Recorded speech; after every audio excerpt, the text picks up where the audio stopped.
Коронавирусын халдвар дэлхийд хурдтай тархаж буйтай холбогдуулан улсын онцгой комисс сургууль цэцэрлэгийн үйл ажиллагааг төр зогсоож 1-р сарын 27-наас 3-р сарын 31-ний хүртэл хөл хорой тогтоогод байгаа. Уг хөл хоройны үед сурагчдыг хичээлийн хоцрогдолд оруулахгүй тулд боловсрол, соёл шинжлэх ухаан, спортын яам холбогдох байгууллагуудтай хамтран теле хичээлийг зохион байгуулж байгаа лээ. Тэгвэл тус теле хичээлийг сурагчид хэрхэн үзэж байгаа, хөл хоройны үед өдрийг хэрхэн өнгөрүүлж байгаа талаар сонирхохоор 57 дугаар сургуулийн 3-р ангийн сурагч Шүрэн цэцгийн нэг өдрийг сурвалжлаа. Биднийг очиход хамгийн дуртай хувцас өмсөн 4 настай дүү болон ээжийн хамт хүлээж байлаа. Тэрээр ангийнхаа шилдэг сурагч бөгөөд дуулж бүжиглэх тун дуртай гэнэ. 57 дугаар сургуулийн 3-р ангид би суралцдаг. Элбэг жаргал агшин ангид. Тэгээд намайг энэ Шүрэн цэцэг гэдэг. Аа маань уур хачин, ээж маань гэртээ суугаад бид нарыг харж хичээлийн минь хийлгдэг.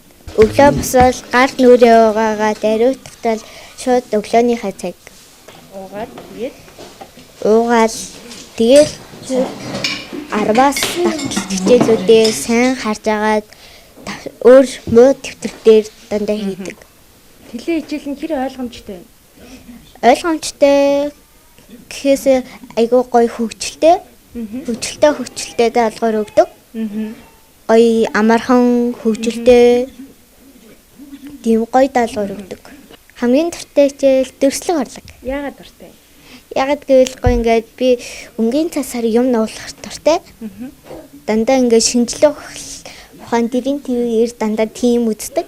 Тийм болохоор гоё дуртай. Би өмнө нь бүжигэнд явж исэн, Монгол бүжиг. Тэгээд бас дамд явж исэн. Тэгээд тэр хоёроос ингээ халдаад бүр ингээд эхлээл дөнгөж хитгэн онжсэн чинь сургууль хаацсан. Шүрэн цэцгийн хувьд өдрийг дүүтэйгээ хамтран теле хичээлийн үзсний дараа бүжгээ бэлтэн өнгөрөөж байгаа нь таалагдж байгаа хэдий ч багшаараа дүн тавиулахгүй байгаадаа дурамчхан байлаа гэсэн. Ингээл гоё бидний нөө нэг ингээл гоё багшаасаа ингээл гоё тавуу шүү ингээл смайл авна штэ. Тэнгүүт гэртээ ингээд өөрөө ингээд бүр өөрөө Улаанбаатар ингэж бичих юм сонио. Ингээд муухай ингээд найзуудаас хол ингээд гэртээ ганцаархнаа ингээд өөрийгөө зөвлөөд ээж аав нартайгаа зөвлөөд тэгээ байж амар сонио. Яа багшаасаа хол ингээд өөр хүнээр заалгаж яагаад өөр хүнээр заалгаад ингээд шилжтэн юм шиг санагддаг. Хичээлээ хийхдээ юмаа дандаа шалгаж агаарэ. Тэгээд дээрээс нь хичээлээ хийхдээ сайн бэлдэж хийж агаарэ.